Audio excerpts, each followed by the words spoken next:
Today is March 13th, 2022. I am in Madrid and I spent some time with my friend Vanessa today. We had a really good day. We got to get some food, some Venezuelan food. We walked around a little bit. I got to see her apartment and went to the park and ran into some other friends, and it was just really good today. Especially like the weather, because usually it's been cold for the past few months, but now we're like in the time where like the weather's kind of playing with us, like kind of cold, kind of hot, bouncing back and forth. But today it was warm until it wasn't, until it's evening. But I just got to thinking about, the friendships that I made here. I'm very grateful. I used to be a little ashamed to tell people that I made friends through Bumble, and, it was weird for me, but, I had to also remember that I came to Spain during the pandemic. And I think me and my mom were talking about it one time, because she was like, okay, how do people in your generation make friends? And I was like, well, usually, we make friends, through institutions, work, or, well, not really work, but more college and stuff like that. It worked for me, and not worked for me, but for me, I, came to Madrid and I didn't know anyone. So I decided to hop on Bumble, BFF, and yeah, I made some amazing connections.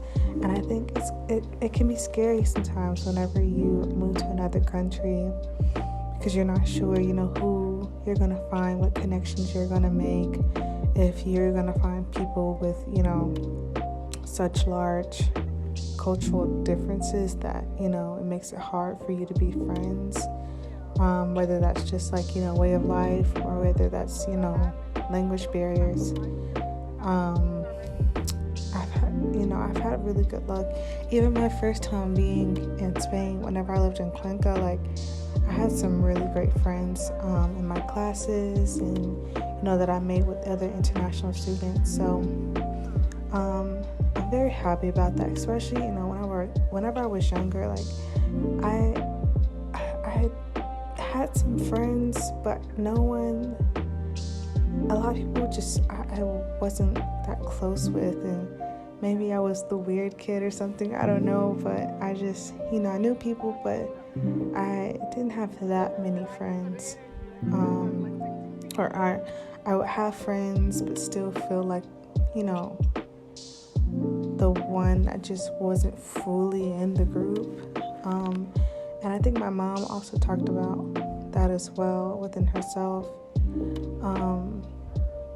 And I don't know, I guess,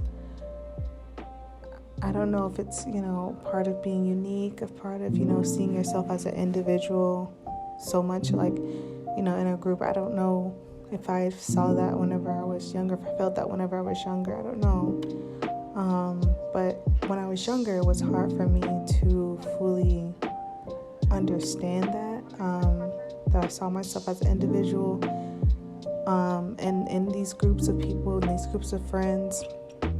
I didn't understand that, but now I understand that, that I'm an individual first, and, we're just individuals coming together. And I think some people, they have to be with someone, they have to have a group, they have to do this. For me, I've traveled to so many countries by myself, because I don't need a friend to go. I have a friend within myself,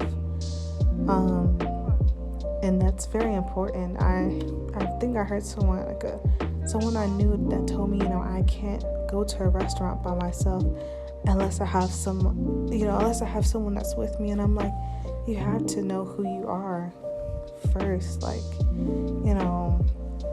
before you can, make these relationships with other people, whether that's platonic or romantic. I feel like you have to know yourself, and at the individual level. And whenever I came to Spain the first time, like I said, I got to travel to so many places, and by myself, and I feel like I really got to know who I was in that solitude. And I was at first uncomfortable with it, but then I became comfortable with it, and I'm grateful for that. And I hope that that's something that I won't lose, is being comfortable in my solitude and remembering who I am as an individual.